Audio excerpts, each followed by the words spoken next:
In 1996, a 21-year-old business student did something that should have been impossible.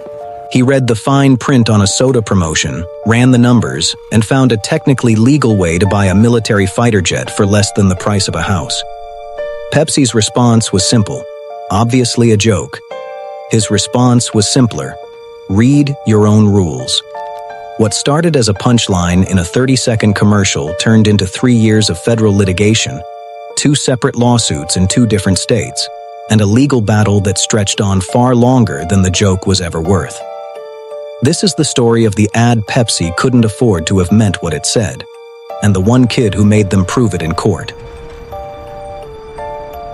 Pepsi stuff wasn't supposed to be complicated.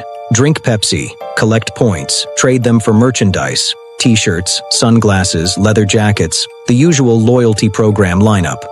To make the campaign memorable, Pepsi's ad agency tacked on one wildly over-the-top gag at the very end of the commercial. A teenager landing a Marine Corps Harrier jet in a high school parking lot, climbing out in a full flight suit while classmates gawk, casually mentioning that flying beats taking the school bus. Price tag on screen, 7 million points. It was designed purely for laughs, a punchline, not a product.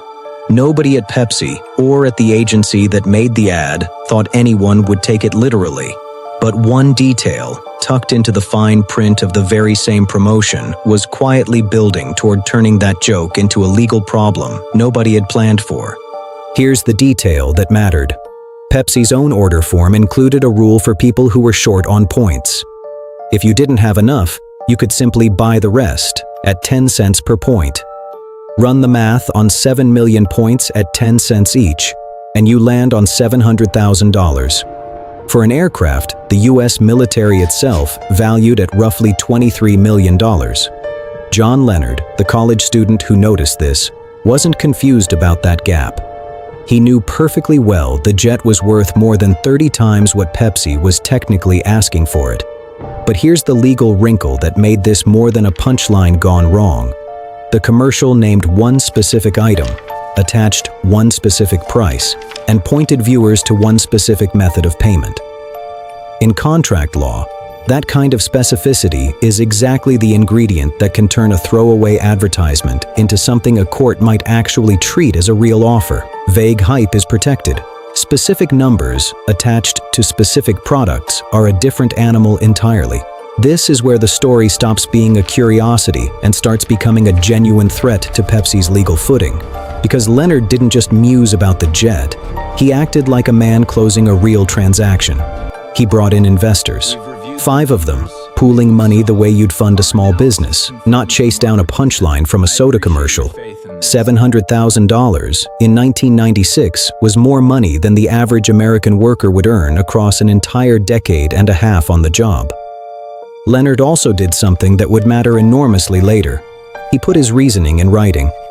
He drafted a business plan explaining exactly how he intended to redeem the jet, a document that, ironically, stated plainly that he understood the real aircraft's actual market value. On March 27, 1996, Leonard mailed Pepsi a certified check for $700,008.50, along with 15 genuine Pepsi points earned from actual purchases, and a formal letter demanding redemption of the Harrier jet exactly as advertised. He wasn't asking Pepsi for a favor. He was executing what he believed was a completed transaction and daring them to say otherwise. Pepsi's first response was almost dismissive. A letter came back quickly, calling the jet offer clearly a joke and offering Leonard some free Pepsi-stuffed merchandise as a consolation gesture, sunglasses and t-shirts essentially in place of a fighter jet. But Leonard's attorney had built the claim around a real established legal principle. Under contract law, an advertisement can become a binding offer if it's specific enough that a reasonable person, seeing it, could conclude it was a genuine proposal rather than exaggeration.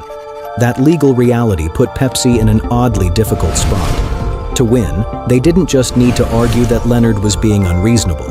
They needed to convince a court that no reasonable person on earth could have watched that commercial and believed it, while simultaneously explaining away the fact that one extremely determined, extremely well-organized person had spent months acting exactly as though he believed it completely. It's one thing to say a joke is obvious. It's another thing to prove it in front of a federal judge, with a certified check sitting on the record as evidence that at least one viewer didn't get the memo. Pepsi didn't sit back and wait to get sued. They struck first, filing a declaratory judgment action in New York, asking a federal court to rule, in writing, that the company owed Leonard absolutely nothing. Leonard countered almost immediately with his own lawsuit filed in Florida, alleging both breach of contract and fraud. 2 lawsuits, 2 states, 1 Harrier jet that was never, under any circumstances, going to change hands. And quietly, while the litigation was still working its way through the courts, Pepsi made a telling move. They rewrote the commercial entirely. Same jet, same joke, but a new price tag inflated from 7 million points to 700 million, and 3 new words stamped boldly across the bottom of the screen, just to be absolutely certain nobody else got any ideas. Just kidding. Which raises an obvious question. If the joke had always been so self-evidently obvious, why did Pepsi suddenly feel the need to add a disclaimer? The case eventually landed in the Southern District of New York, in front of Judge Kimba Wood, and it turned into something closer to a law school seminar than a courtroom drama.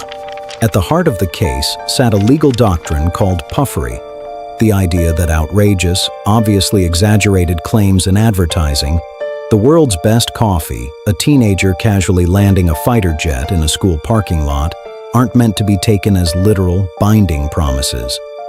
Courts have long recognized that a certain amount of hyperbole is simply baked into how advertising works, and holding companies to the literal text of every joke in a commercial would make advertising functionally impossible. But puffery alone wasn't enough to close the case cleanly. Pepsi's legal team needed something concrete, something that proved even Leonard himself understood the ad wasn't a literal offer. They found it buried in Leonard's own paperwork, that business plan, written before he ever mailed his check, spelling out in his own words that he knew the real Harrier jet's market value was roughly $23 million, more than 30 times what he was offering to pay. It was almost poetic in a courtroom sense. The single piece of evidence that ultimately sank Leonard's case didn't come from Pepsi's files, or the ad agencies, or anywhere Pepsi controlled at all. It came from Leonard's own hand, proof, in his own words, that even the man suing Pepsi understood the commercial couldn't have meant what it appeared to say. On August 5, 1999, more than 3 years after Leonard first mailed that certified check, Judge Wood issued her ruling. It came down in Pepsi's favor, and it came down decisively. Summary judgment, meaning no trial was even necessary. The judge ruled that no reasonable jury could possibly side with Leonard, so there was nothing left to argue in front of one. Her written opinion didn't mince words. No reasonable person, she wrote, could watch a teenager land a Marine Corps fighter jet in a high school parking lot and conclude that a soft drink company genuinely intended to trade a multi-million-dollar military aircraft for soda points. There was a second, more technical problem for Leonard's case, too. The commercial itself pointed viewers toward an official Pepsi Stuff catalog for redeeming merchandise. The Harrier jet was never listed in that catalog. It never appeared on any official order form. Structurally, the ad simply didn't function as an offer for that item, regardless of what it showed on screen. Leonard walked away from 3 years of litigation with absolutely nothing. Not the jet, not the money back, not even the free merchandise Pepsi had originally offered him back when this was still just an awkward customer service letter, not a federal case. Pepsi, for its part, won cleanly and thoroughly on the law. But that win came at a real cost.